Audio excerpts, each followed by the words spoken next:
يا هجوسي حضري ما شفت دعوى ركود، دام فنجان القوافي شربته يوم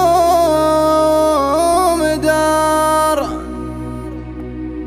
إيه أنا اللي لستوى القاف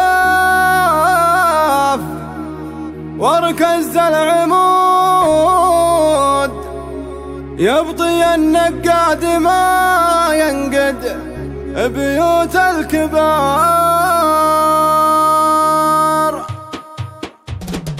يا هجوسي دندني ماشي في الدعوى ركود، دامي فنجان القوافي شربته يوم دار. إيه أنا اللي لستوى القافي واركزت العمود، يبطي النقاد ما ينقد بيوت الكبار. شاعر ما همي ممنوع ولا همي قيود، ألا في بحور الشعر متقيد في المسار. أسخر القيفاني والعود في عين الحسود، ولا اعترف باللي تخفى بالاسم المستعار. ولا مدح تمدح رجال لهم فعل وشهود، من صام حدته سود الليالي واستجار. شروى مطلق بن حميد جعله في الوجود، العديم النادر اللي له قدر ووقار. هذا